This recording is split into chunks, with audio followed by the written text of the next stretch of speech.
एक बात हमें अक्सर सुनने को मिलती है कि पैसा दरख्तों पे नहीं उगता। लेकिन आज की इस वीडियो में मैं बात करूंगा कि पैसा दरख्तों पे उगता है और ऐसे दरख्त आप भी लगा सकते हैं कि जिन पे पैसा लग सकता है। और फिर जब उन दरख्तों पे पैसा लगेगा तो उस पैसे से आप मज़ीद पैसा भी बना सकते हैं। अगर हम आम हालात में बात करें तो जब भी मवाफिक मौसम हो उसमें सेहतमंद एक बीज अगर आप लें और उसको ज़रख़ेज़ ज़मीन के अंदर बोएं और उसको बर वक्त फिर पानी देते रहें, गोडी करते रहें, घास फूस जो है उसकी काट छांट करते रहें, तो वो बीज जल्दी एक पौधा बनता है और फिर वक्त के साथ साथ वो एक तनावर फलदार दरख्त की शक्ल इख्तियार कर लेता है। बिल्कुल इसी तरह इन्वेस्टमेंट की अगर बात की जाए तो जब आप मुनासिब वक्त के ऊपर एक अच्छे इन्वेस्टमेंट ऑप्शन में अपना सरमाया लगाएं और फिर अपनी उस इन्वेस्टमेंट को फलने फूलने का मुनासिब वक्त दें और वक्त के साथ साथ काट छांट भी जारी रखें, तो वो पौधा जो वो बीज जो कि आप बोते हैं वक्त के साथ साथ वो एक पौधा बनता है और फिर वो एक तनावर दरख्त की शक्ल इख्तियार कर लेता है। और इस तनावर दरख्त को हम फाइनेंशियल ट्री कहेंगे और इसका फल फिर आपको मिलना शुरू हो जाता है। एग्ज़ाम्पल के तौर पे अगर आप आज डिविडेंड स्टॉक्स या वैल्यू इन्वेस्टिंग की तरफ जाते हैं और ऐसे स्टॉक्स का इंतखाब करते हैं जो फंडामेंटली स्ट्रॉन्ग हैं, ऐसी कंपनीज़ का इंतखाब करते हैं जो अपने बिज़नेस प्रॉस्पेक्ट्स के हवाले से बात की जाए तो अच्छी कंपनीज़ हैं, जो स्ट्रॉन्ग फुटप्रिंट्स पे खड़ी हैं, जिनके बिज़नेस की जो फ्यूचर प्रॉस्पेक्ट्स हैं वो भी वायबल हैं और वो ऐसी कंपनीज़ हैं जिनकी अर्निंग्स अच्छी हैं और अर्निंग्स मुतवातर बेहतर से बेहतरीन की तरफ उनका सफ़र जारी है। इसी तरह ये ऐसी कंपनीज़ हैं जिनके जितनी भी इम्पोर्टेंट फाइनेंशियल रेशोज़ हैं वो स्ट्रॉन्ग हैं और इस कंपनी की मैनेजमेंट स्ट्रॉन्ग है। तो ऐसी कंपनीज़ का जब आप स्टॉक्स को लेते हैं, उसको उसमें इन्वेस्ट करते हैं और लॉन्ग टर्म के लिए इन्वेस्ट करते हैं, अच्छे मौके के ऊपर, अच्छी प्राइस के ऊपर उनमें एंट्री लेते हैं, तो फिर ये दरअसल आप एक फाइनेंशियल ट्री के लिए बीज बो रहे होते हैं। एग्ज़ाम्पल के तौर पे अगर हम बात करें तो आज से अगर 20 साल पहले किसी ने ऐसे डिविडेंड इन्वेस्टिंग स्टॉक्स को चूज़ किया हो, कि जो रेगुलर डिविडेंड दे रहे हैं और जो अच्छे स्ट्रॉन्ग स्टॉक्स हैं, तो फिर जब हर क्वार्टर के अंदर या हर साल में 1 दफ़ा, 2 दफ़ा, 3 दफ़ा बल्कि कुछ शेयर्स में 4 दफ़ा जब उनको डिविडेंड मिल रहा होता है और साथ-साथ में उसमें कैपिटल गेन भी मिल रहा होता है और फिर उस डिविडेंड को जब रीइन्वेस्ट किया जाता है और कंपाउंडिंग का उसमें फ़ायदा उठाया जाता है, तो ये बीज जो किसी ने 20 साल पहले बोया था, अब उसके लिए एक तनावर दरख्त बन चुका होगा और उसके जो फल हैं वो खा रहा होगा। ये फल 2 सूरतों में होता है। एक तो ये है कि आप उस पूरे के पूरे दरख़्त को अगर कंसीडर करें कि कैपिटल गेन जो उससे हासिल हो रहा होता है, तो उस पूरे दरख़्त से वो आपको फ़ायदा हो रहा था। लेकिन जो फल उसके ऊपर लग रहा है, वो क्वार्टरली बेसिस पे लग रहा है, जो डिविडेंड की मद में होता है। इसी तरह आज की डेट पे अगर आप अच्छे स्टॉक्स लेते हैं, पाकिस्तान स्टॉक मार्केट की बात करें या दुनिया की किसी भी स्टॉक मार्केट की बात करें, तो उसमें बहुत सारे ऑप्शंस आपको ऐसे मिल जाते हैं। बहुत सारी ऐसी कंपनीज़ होती हैं, जो कि वैल्यू इन्वेस्टिंग के लिए परफेक्ट होती हैं, आइडियल होती हैं और जिनके फाइनेंशियल बहुत स्ट्रॉन्ग होते हैं और जिनका बिज़नेस भी मुसलसल ग्रो कर रहा होता है और एक स्टेडी या फिर ग्रोथ स्टेज में होता है। तो ऐसी कंपनीज़ में जब आप इन्वेस्ट करते हैं और उनमें से जब डिविडेंड ले रहे होते हैं, तो वो दरअसल आप ऐसे बीज बो रहे होते हैं, जो कि वक़्त के साथ-साथ तनावर दरख्त बन जाते हैं और उनमें से आपको फल मिलना शुरू होते हैं।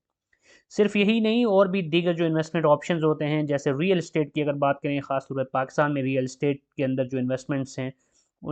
हमने देखा कि माज़ी में भी कि रियल एस्टेट में जो इन्वेस्टमेंट आप करते हैं, ज़मीन आपकी सोना बन जाती है। वक़्त के साथ-साथ जब जो भी आप इन्वेस्टमेंट करते हैं, जो भी रियल एस्टेट के अच्छे ऑप्शंस आप सेलेक्ट करते हैं, तो उसकी जो प्राइस है उसमें एप्रिसिएशन होती है। अगर आप रेंटल यील्ड वाले प्रॉपर्टीज़ को सेलेक्ट करते हैं, तो उसमें वो आपने जो बीज बो दिया,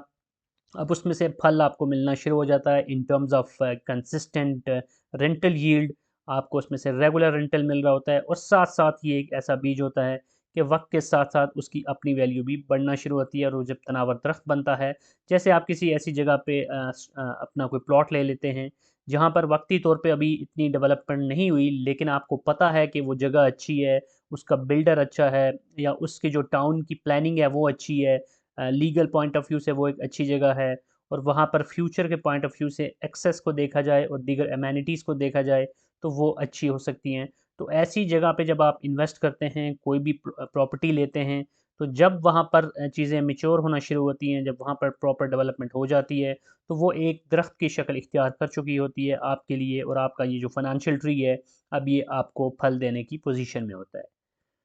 तो हमेशा आप इस सेंस में सोचिए कि जब भी आप इन्वेस्टमेंट करने लगते हैं, तो दरअसल आप नए पौधे के लिए एक बीज बो रहे होते हैं। ख़्वाह आप प्रॉपर्टी में इन्वेस्ट कर रहे हैं, ख़्वाह आप स्टॉक्स में इन्वेस्ट कर रहे हैं, या दीगर जितने भी इन्वेस्टमेंट ऑप्शंस हैं। लेकिन जैसे पहले मैंने बात की कि जब आप एक पौधे के लिए बीज ज़मीन में बोते हैं, तो मुनासिब वक़्त का होना, बीज का सेहतमंद होना, इसी तरह मुवाफ़िक मौसम का होना, और फिर उसके बाद रेगुलर उस पौधे को पानी देना, काट-छाँट करना ज़रूरी होता है। बिल्कुल ऐसे ही जब आप इन्वेस्टमेंट करते हैं, तो उसके लिए मुनासिब वक़्त का होना बड़ा ज़रूरी है। ऐसे टाइम पे इन्वेस्ट करना और ऐसे स्टॉक के अंदर या ऐसी प्रॉपर्टी में इन्वेस्ट करना ज़रूरी होता है कि जो उस वक़्त आपको बेहतर कीमत पे मिल रही हो। और फिर साथ-साथ ये भी बड़ा इम्पोर्टेंट होता है कि आप उसको रेगुलर, जिस तरह बीज को रेगुलर पानी देना ज़रूरी होता है, उसकी देखभाल ज़रूरी होती है। इसी तरह जो आप इन्वेस्टमेंट करते हैं, उसके लिए आपके लिए ज़रूरी होता है कि आप उस इन्वेस्टमेंट के हवाले से वेल अवेयर रहें,